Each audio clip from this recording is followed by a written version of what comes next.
I want you to start spreading more love today, unconditionally. Yes, I know some people might not be worthy of it. Some people might not be deserving of it. So you believe and so you perceive. But as God would want you to do, in Jesus' name, you got to love other people. You got to love your neighbor as you love yourself. But first and foremost, you got to love the Creator, okay? And so there's nothing to be proud of when you love somebody who showed you love. There's nothing to be proud of or credited when you give to somebody who's given to you. It's only when you love somebody who's been mean to you, who's been hateful towards you, that merit can be earned. It's only when you can give to somebody who's never given to you, and when you're truly not expecting anything in return, that you can be credited.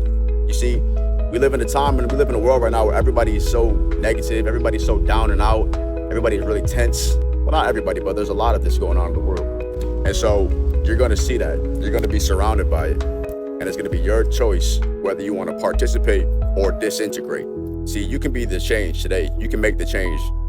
You can be the light. You can be the love. You can be the voice of possibility, of optimism. You got to give some people the benefit of the doubt.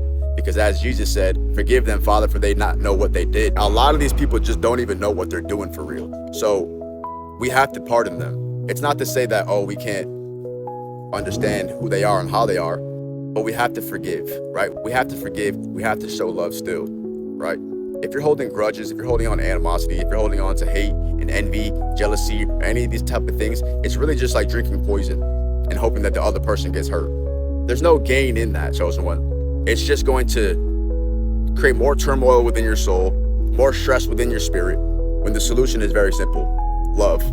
Even when it's difficult, even when it's challenging, even when it's hard and it doesn't make sense to show love and to give love, do it anyways. That doesn't mean be naive, and that doesn't mean be ignorant. That doesn't mean be a pushover or overly nice to people. Because if you're too sweet, you will get taken advantage of. If you're too giving and you're too loving all of the time and you don't have set boundaries, chosen one, people will take that as weakness.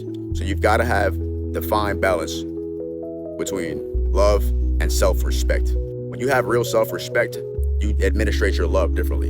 You take it and you give it accordingly. And so be mindful of how you're administrating your love. And even though everybody technically does deserve the love, make it so that everybody gets the dose that they deserve when they deserve it. Because love is not lies. And a lot of the times you lie to people. We lie to people because we love them.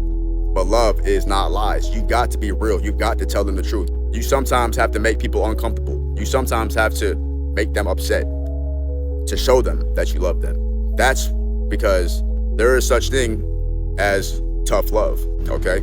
If you're a parent, if you're in a relationship, if you're in a business, then you understand the concept of applying tough love.